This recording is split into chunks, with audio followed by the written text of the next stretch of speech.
Mas vamos lá. Agora, mal posso esperar pra gente não precisar mais falar disso, tá, gente? Mas a gente vai falar do Bolsonaro. Então, vamos começar aqui uma sequência do Vapo Vapo, porque isso aqui é importante.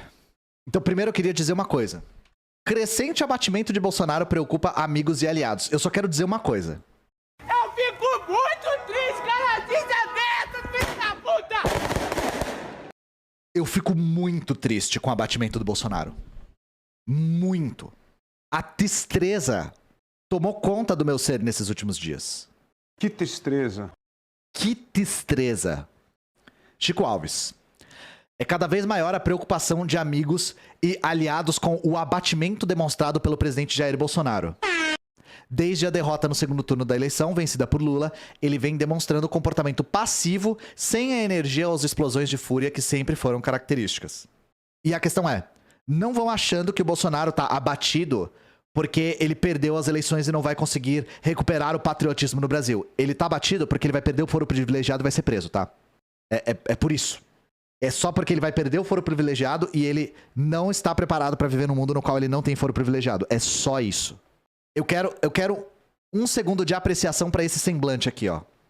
Eu sei que tá crocante, mas assim, esse semblante é uma coisa que me deixa muito satisfeito. Olha a cara de peixe bolha do filho da puta. E assim, não só isso, como eu me deparei com uma outra notícia aqui. Bolsonaro completa 1 mês sem motociata em meio à reclusão pós-eleições. Gente, 1 mês limpo sem motociata. Se eu me preocupasse com o Bolsonaro, eu estaria extremamente preocupado. Porque assim, o cara 1 mês sem fazer motociata, você tem que checar se ele morreu. E sem fazer jet skiata também. Sem gritar Ihu. Nature is healing. Sem live, ele foi pro Palácio do Planalto 4 vezes no mês. Agorinha mesmo. Agora, 1 mês. Contaram até isso, é foda, né? Contaram até isso. Mas aí, vamos lá, né? Beleza, o Bolsonaro tá abatido. E antes que você sinta pena, antes que você pense em sentir pena, se você pensou, eu sei que as pessoas que me assistem não costumam sentir pena, mas se você pensou, o que eu quero fazer agora é algo que é inspirado no episódio mais recente do Medo e Delírio em Brasília, no qual eles fizeram um apanhado do legado do Bolsonaro e da política de terra arrasada que ele deixou pro governo futuro. Então agora vai ser uma espécie de apanhado, de compilação de diversas coisas que o Bolsonaro fez questão de destruir e que vai ser muito difícil recuperar. Eu não vou ser exaustivo, até porque eu tenho certeza que eu esqueci alguma coisa, mas a gente vai falar de ponto a ponto de políticas de destruição do país que o Bolsonaro tocou ao longo do seu governo, sobretudo nessa reta final. Então vamos começar com algo que é pertinente até para a situação atual a respeito do Covid. Eu quero começar com esse tema aqui. Nexo, Mariana Vick. A baixa cobertura vacinal infantil na nova aceleração da Covid. Caso vocês não estejam cientes, e vocês têm o direito de não estar, tá? Porque o governo não fez a menor questão de divulgar isso. Nós não estamos tendo acesso a esse tipo de informação. Estamos tendo uma nova subvariante da Omicron. Estamos tendo uma nova onda de Covid. Muito menos letal, obviamente, por conta da vacinação. Uma onda menos longa, assim como foi na Europa, quando a onda dessa mesma subvariante estourou lá. Mas a doença não deixa de ser grave. E nós temos agora uma nova estatística que é muito preocupante. Pessoas que pegaram a Covid original ou a Delta, quando pegam essa subvariante da Omicron, ou mesmo as outras Omicron, tem casos mais graves. Isso é uma estatística recente. Ou seja, a política de todo mundo tem que sair e pegar a Covid para gerar imunidade de rebanho, na prática, está gerando a consequência de pessoas que têm reinfecção terem casos mais graves. Foi exatamente o inverso do que se dizia que iria acontecer. Isso que dá você ter uma política de saúde pública com uma doença desconhecida. Uma política de saúde pública equivocada, é isso que eu quis dizer, né? Que pressupunha que gripe é assim, você pega, você tá imune, né? Você pega, você gera um pouco de... Mentira, a Omicron não funciona desse jeito. E aí, nós temos as principais vítimas dessa nova onda. Crianças. E, novamente, o ministro da Saúde teve a pachorra de dizer que morreram poucas crianças.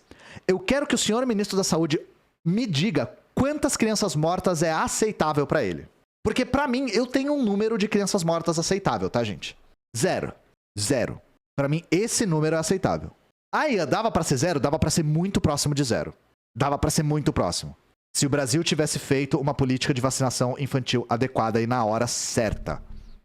Imunização da população de 6 meses a 11 anos tem ritmo lento e atrasos por falta de doses. Cenário deixa grupo vulnerável no contexto de aumento das infecções pela subvariante BQ.1, subvariante da Omicron.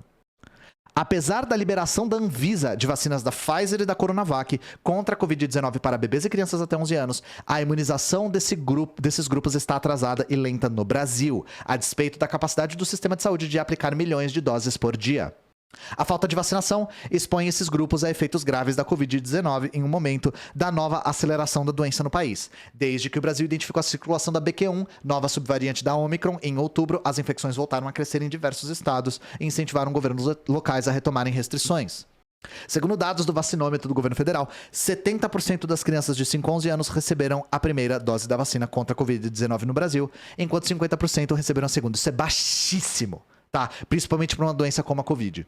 O percentual é menor entre crianças de 3 a 4 anos, menos de 18% receberam a primeira dose e pouco mais de 6% completaram o esquema vacinal. Menos de 0,2% de crianças de 3 a 4 anos ou de 5 a 11 anos recebeu alguma dose de reforço, consideradas fundamentais para combater a variante Omicron, responsável pela maioria dos casos atuais da Covid-19 no Brasil. A terceira dose só pode ser aplicada 4 meses após a segunda e a maioria das crianças ainda não está apta. O país tem usado 2 vacinas na campanha infantil, a versão pediátrica da Pfizer, aprovada pela Anvisa, para a população dos 6 meses aos 11 anos de idade, e a Coronavac, aprovada para crianças a partir de 3 anos. A escassez de doses é o principal motivo para a lentidão na vacinação de crianças contra a Covid, segundo profissionais da saúde que criticam o governo federal pela falta de estoques. Identificado desde o início da campanha da vacinação infantil, o problema não é visto em outros países, como Estados Unidos, onde a imunização está mais avançada. Especialistas afirmam que a pasta ainda não comprou doses o suficiente para público infantil. E o que o ministro da Saúde, Marcelo Queiroga, nega. A vacinação de crianças contra a Covid-19 também foi alvo de ataques do presidente Jair Bolsonaro durante a pandemia e desestimulada por órgãos do poder público como o Ministério da Mulher e da Família e dos Direitos Humanos, então comandada pela Damares. Então é isso. Nós como sociedade, né? Estamos vacinando abaixo do necessário. As crianças estão extremamente vulneráveis, estão mais vulneráveis por conta de uma subvariante extremamente contagiosa e de uma nova onda, e isso é culpa da falta de doses e não falta de capacidade dos profissionais e do sistema de aplicar as vacinas, tá? Isso aqui está nas mãos do governo federal. Isso aqui é só o primeiro, tá? Agora vai ser uma sequência de calamidade pública. Eu não consigo colocar de outra maneira, sabe? E vocês vão entender onde eu quero chegar já com essa próxima notícia. O Brasil não tá só com vacinação abaixo do necessário em Covid. O Brasil tá com vacinação infantil abaixo do necessário em quase tudo. Quais os riscos da queda da cobertura vacinal infantil? Vírus e bactérias podem acarretar consequências irreversíveis, por isso manter a imunização em dia pode salvar vidas.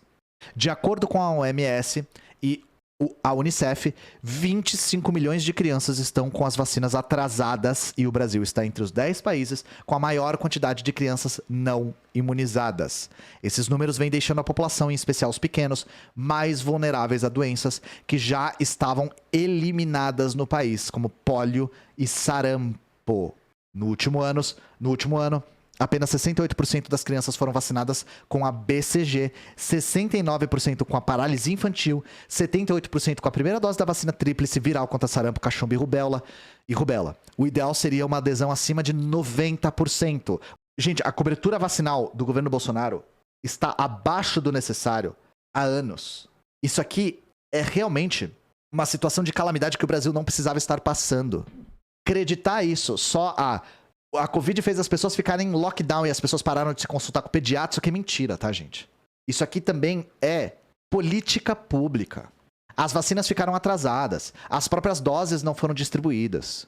Então o governo conseguiu não só não cobrir a doença nova, como conseguiu fazer doenças velhas voltarem. Que lockdown, exato, também tem isso, né? Mas isso aqui tá nas mãos do Ministério da Saúde também, tá? Isso aqui é responsabilidade deles. Vamos lá. O que mais? O que mais que o Bolsonaro deixou de legado? Além da baixíssima cobertura vacinal. Governo Bolsonaro corta 97,5% do dinheiro para construir creches em 2023. Montante destinado pela equipe do ex-capitão é suficiente para a construção de 5 creches em todo o Brasil. 5 creches em todo o Brasil. 5. O orçamento de 2023, encaminhado pelo governo Jair Bolsonaro ao Congresso Nacional, prevê 2,5 milhões de reais para a implantação de escolas para educação infantil, valor suficiente para construir 5 creches em todo o Brasil. O volume inicial previsto era de 100 milhões, o que significa que o ex-capitão cortou 97,5% dos recursos para o ano que vem. É importante ressaltar ainda que os 100 milhões já representavam um corte drástico no orçamento para a construção de creches em relação a 2021, quando foram destinados 220 milhões. As informações são do jornal O Globo desta sexta-feira, que destaca ainda que, por se tratar de uma redução orçamentária entre os 2 anos, o novo valor é, de fato, um corte e não apenas um bloqueio de recursos que pode ser revertido no Congresso, como costuma justificar o governo federal. Mas, acham que tá pouco? Não tá pouco. Bolsonaro cortou 1,4 bilhão para a merenda escolar. O orçamento do Programa Nacional de Alimentação Escolar não é corrigido há 5 anos. E o governo Bolsonaro vetou o reajuste de 34% aprovado pelo Congresso Nacional e que começaria a valer em 2023. Plínio Teodoro na Fórum. O argumento foi de que a proposta de reajuste é contrária ao interesse público. O corte ainda afeta diretamente na agricultura familiar, uma vez que a lei determina que ao menos 30% das compras do programa beneficiem o segmento. Mas, estamos falando de legado aqui, tá? Estamos falando da bomba que vai cair no colo da próxima gestão. Bolsonaro cortou 90% das verbas de programa de combate à violência contra a mulher. O presidente Jair Bolsonaro cortou 90% da verba disponível para ações de enfrentamento à violência contra a mulher durante seu mandato, o levantamento da Folha. No orçamento encaminhado para o Congresso, que prevê despesas para o ano de 2023, destina somente 17,2 milhões para o Ministério, uma redução de 83% em comparação a 2020. A pasta direciona verbas para a manutenção das unidades da Casa da Mulher Brasileira e do Centro de Atendimento às Mulheres, projetos que atendem vítimas de violência doméstica, bem como financiamento de campanhas e projetos que visam combater esse tipo de crime. E nesse cenário calamitoso, 90% de verba de programa combate à violência a menos. Esse é o cara que se diz a favor da família. Então nós vimos corte em creche, corte em merenda, corte em combate à violência contra a mulher. Isso é família? Isso é defender a família? Isso sem falar de que as vítimas da baixa cobertura vacinal geralmente são crianças, tá? Mas defender a família é não querer a Pablo Vittar na posse do Lula, né? Isso é defender a família. Porque a existência da Pablo Vittar ofende essas pessoas, né? Pra onde tá indo todo esse dinheiro cortado? 2 coisas. Orçamento secreto e pra ficar abaixo do teto de gastos que foi aprovado durante a gestão Temer. Mas, o governo corta 59% do farmácia popular para garantir orçamento secreto em 2023. Acabei de falar sobre. Caso vocês não saibam, eu tenho um vídeo aqui sobre o orçamento secreto explicando como é que ele funciona. Eu não vou falar de novo para não ficar redundante. Adriana Fernandes, Ana Carolina Papi, na CNN. Na contramão do corte desses programas, as emendas de relator incluídas no orçamento de saúde cresceram 22%. As emendas parlamentares individuais e de bancada impositivas, que o governo é obrigado a executar, aumentaram 13%.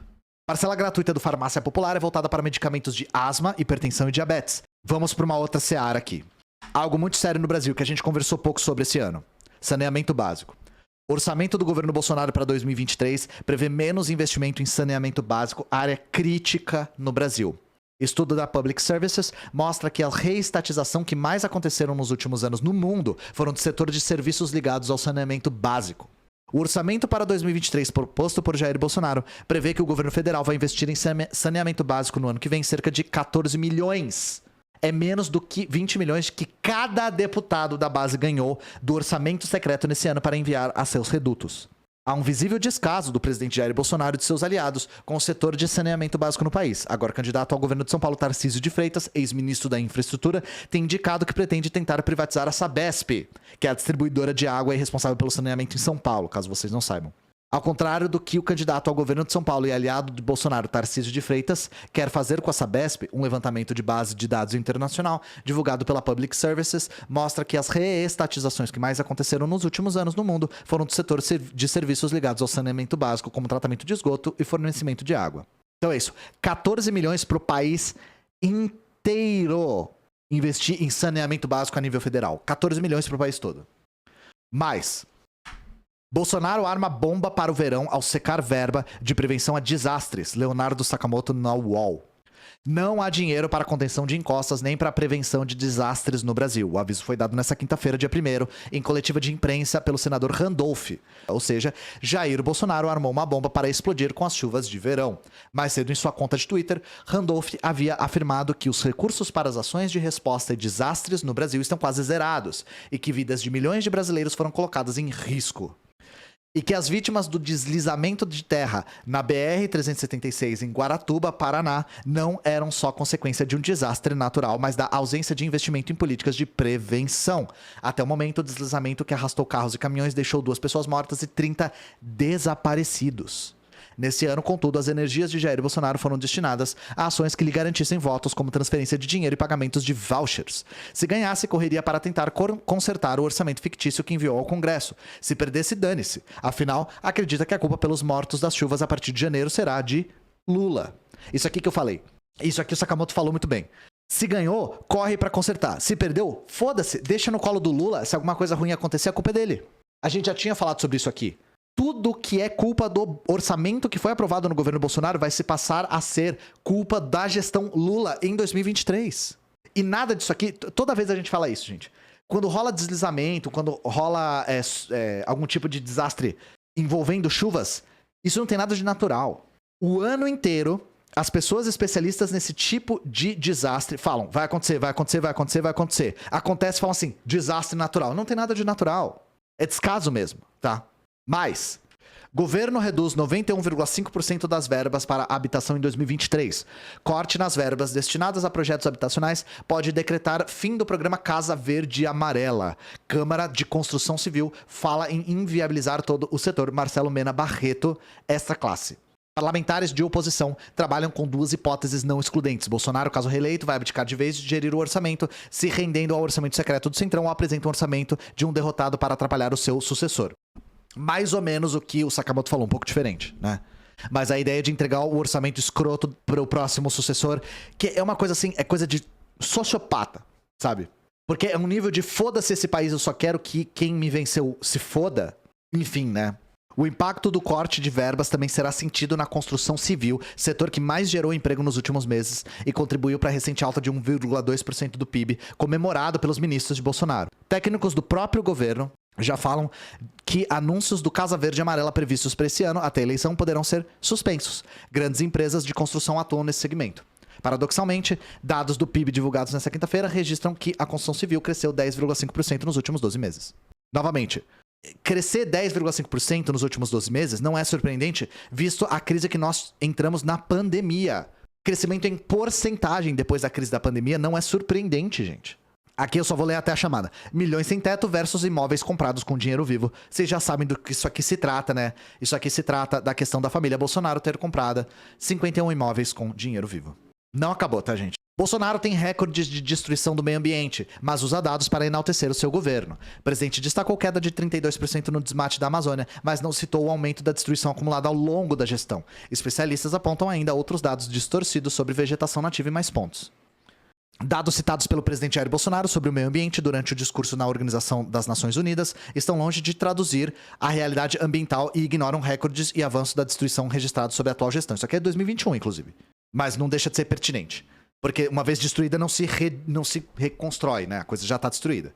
Abaixo, veja os principais pontos sobre o meio ambiente abordados no discurso e, na sequência, os principais marcos negativos do governo. Nossa moderna e sustentável agricultura de baixo carbono alimenta mais de 1 bilhão de pessoas no mundo e utiliza apenas 8% do território nacional.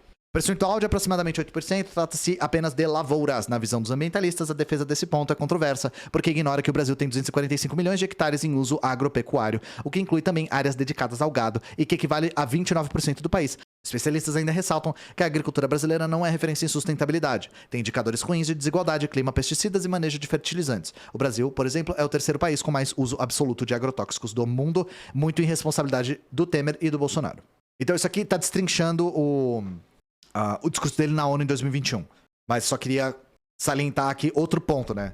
De uso indiscriminado de agrotóxicos, muito combate à paralisação da demarcação de terras indígenas, inclusive, né?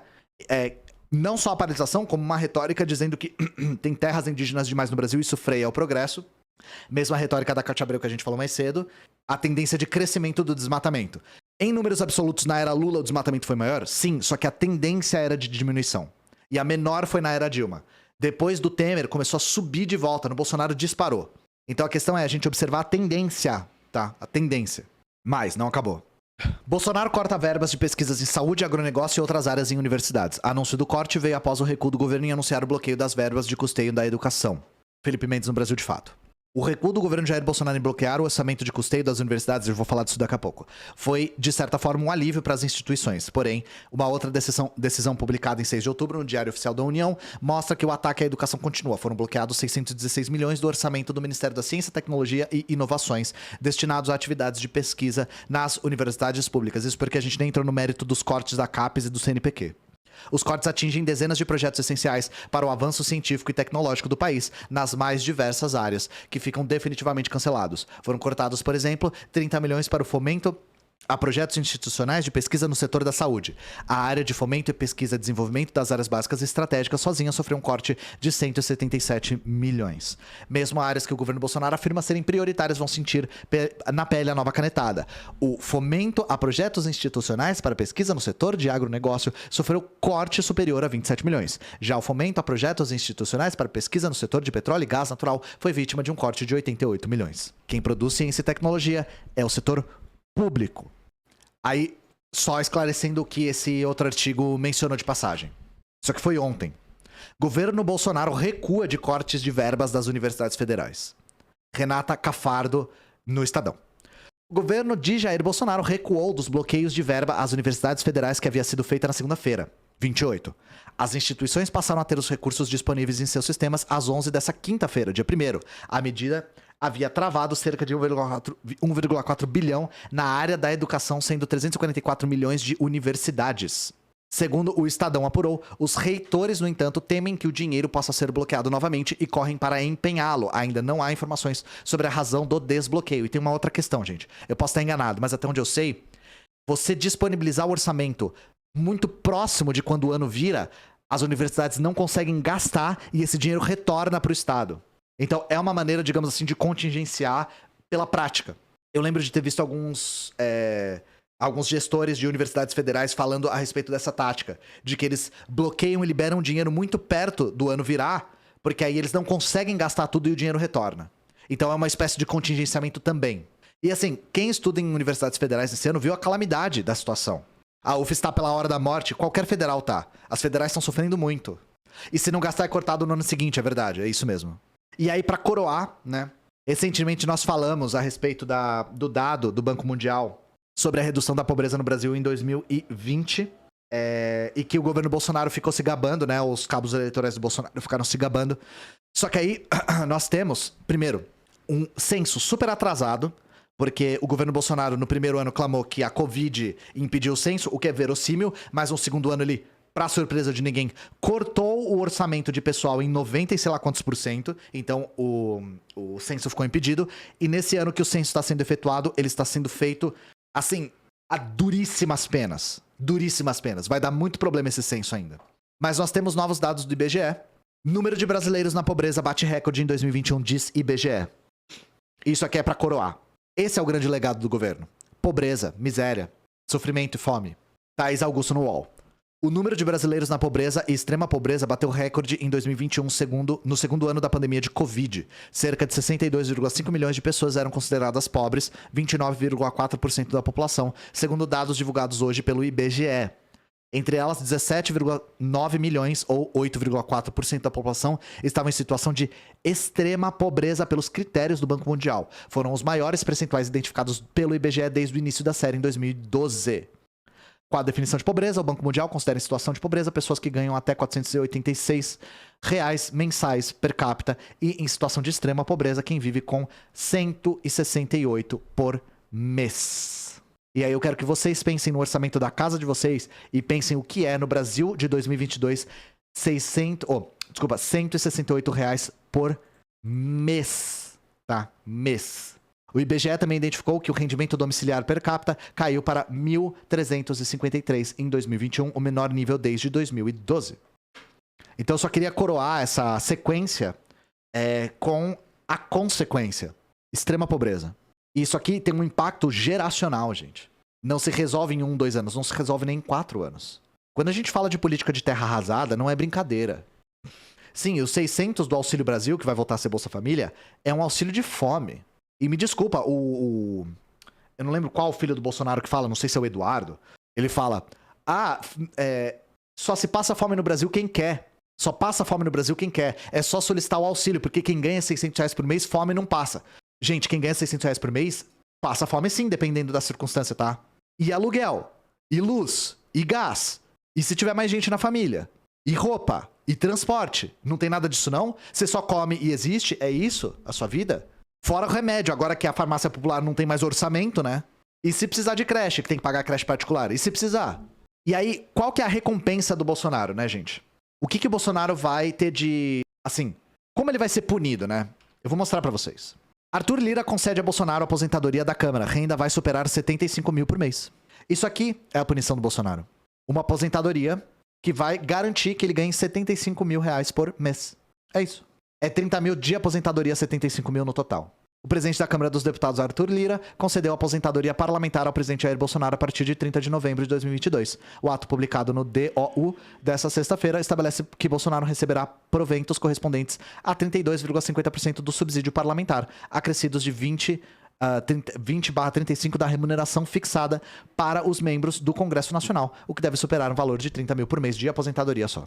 Atualmente, o chefe do executivo já recebe cerca de 12 mil mensais da aposentadoria como capitão reformado do Exército, além do salário como presidente. A renda de Bolsonaro, após deixar o Planalto, além das aposentadorias parlamentar e militar, será somada ao salário a ser oferecido pelo PL como presidente de honra do partido. O valor exato ainda não foi oficializado, mas segundo dirigentes da legenda, a cifra será igual ao vencimento dos deputados, 33,7 mil mensais. Assim, aposentadoria, entre aposentadorias e salários, serão 75 mil reais, como consequência de tudo que aconteceu ao longo desse governo.